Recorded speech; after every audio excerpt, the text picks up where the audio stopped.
and I give in to the lesser fight. My body aches to be satisfied. My weakness comes and goes. Love with someone else. Hallelujah. I didn't realize that living with a Filipino was going to have this much problem. Go ahead, but no happy ending to it. Hey, once again, guys, I hope you guys are having a great day and a great new year. I thought that we would make our video near Forest Camp. To get here, if you go to Forest Camp, there's a little drop off on the right side. You'll see the river, and that's where we are. So we're not in Forest Camp. We're right off the side of Forest Camp. The topic that I would like to talk about for you guys that are coming over here soon, whether you've been talking to a Filipino online for the last 6 months or a year, or you're already here for 6 months to a year, and you found your Filipina and you want to move in with her. This is pretty much the critical point of your journey, because now you're basically, instead of just dating a Filipina, you're saying she is the one, or something like that. And before you make that decision, I'm going to give you my personal experience of how I came to make this video. Well, a lot of you guys knew that I've been here for over 16 years. The first 5 years I just dated around. I met a lot of beautiful Filipinas, and it was a great experience. And then I met a beautiful Filipina about 11 years ago, and I said to myself, this is the one. I'm going to move in with her, I'm going to commit to her, and I'm going to take care of her. So no matter what happens, I'm sticking with her. But even before we moved in, this is how things can change so rapidly, and you don't even realize that it's happening. She texts me, my sister and her live-in partner, they just had a baby.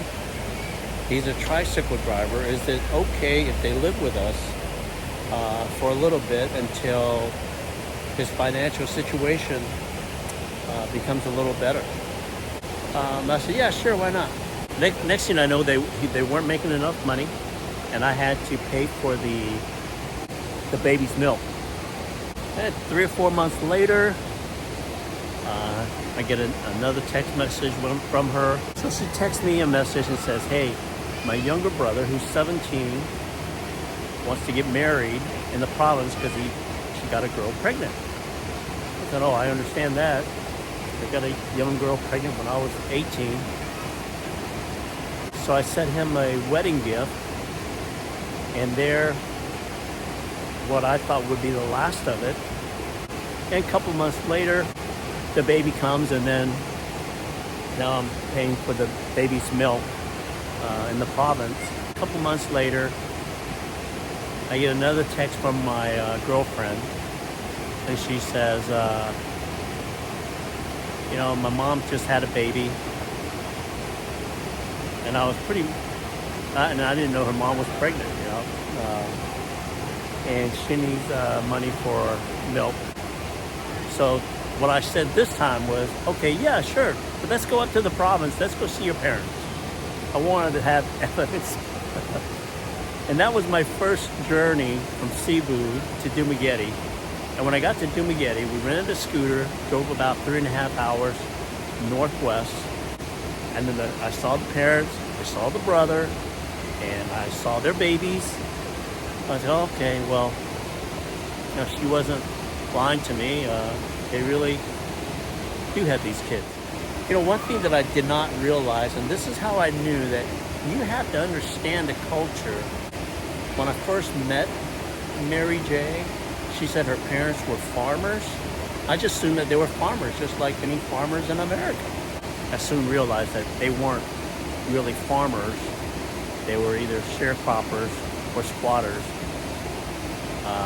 living on someone else's land and trying to earn a living. So we catch the ferry back to Cebu. Before I even said a word, she just turned to me and said, Sam, because I know that when we met, you said that you'll take care of me and you love me and I love you. And I've got financial situation with my family. And I said, yep, you really do. But, I was going to stick with her because I told her that, I was going to take care of her. I wasn't going to let her suffer through this. I never said no to any financial situation that she had. Then she told me, she said, Sam, I need to work. And I said, why? Why do you need to work? She goes, because I have obligation. And that was the first time that I heard a Filipina mention the word obligation. Knowing that if you have a honest to goodness girlfriend from the province, chances are when she was growing up, they were very poor. And they probably made promises to their parents. And their parents, talked to them. And they basically said, hey, they have obligation to their family. And if they ever do well in life, they will turn around and help you. That's a fact of life. That's the way it should be. So I said, okay, if you want to go back and work as a massage therapist, go ahead, but no happy ending. She goes, oh no, we don't do that. Next thing I know, she texts me again and says, I need to work part-time at night. And I said, oh, is that not enough? And he goes, no, we have more problems. So she wasn't going to tap me for more money. She was going to work. Just and that was one of the reasons why I stayed with her, because I knew that she was honest. And the place that she was working at, the bar, I drove over there and take a look at it, was similar to Game On in Dumaguete. It's like a rectangular small bar where 3 or 4 Filipinos will work there, a lot of expat in and out. So I knew that they would tip her very well. I trusted her, I had nothing to worry about. So I said, yeah, sure, go ahead. And about 6 months later, I get another text from her. And this is what it said. Sam, I'm in love with someone else. And I think that we should break up. The first thought that came into my mind was, hallelujah, now I don't have to deal with this family situation. I didn't realize that living with a Filipino was going to have this much problem. But I didn't say that. Instead, I said, are you sure? And are you serious? And she goes, yes, I am. And I said, do you really love him? And she goes, yes, I do. And does he really love you? And she says, yes. And do you trust that he'll take care of you? And she also said, yes. Begrudgingly, I said, sure, why not? Go ahead. I shared this story with you, and that was it. We had a couple more contacts after that. But 6 months later, they got married, they moved to Germany, and they lived happily ever after, I'm assuming. I'll tell you this long story before I get into this whole thing about moving in with a Filipino. Up to that point, I had no guideline on what I should do before I moved in with a Filipino. And 5 things that you should look at before you choose to marry someone on emotional, mental, physical, financial, and spiritual. Now back then it was just words. I started practicing those 5 thoughts every time I would date another girl in the Philippines. I thought I had it down. I'm going to go over these other 4 very quickly. On the mental side, let's just say you're Filipino's 25. You move in together, you're happy, and then she says, honey, I want to be a nurse. I want to be a police officer. I want to be a teacher. I want to do this and I want to do that. And now she's got to take these courses and you have to support her on that. You don't care about things like that. You want someone to be with you and take care of you, hang out with you night and day.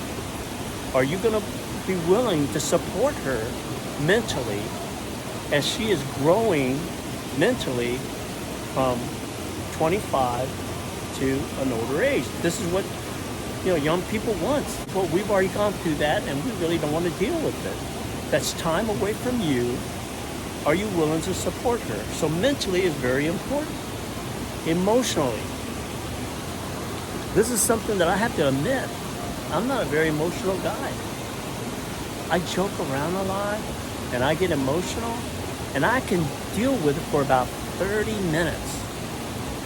Once I get past that 30 minutes threshold, if a girl is talking to me, I kind of check out on the other side, and she's looking at me with me looking at her with a glassy eye and not paying attention.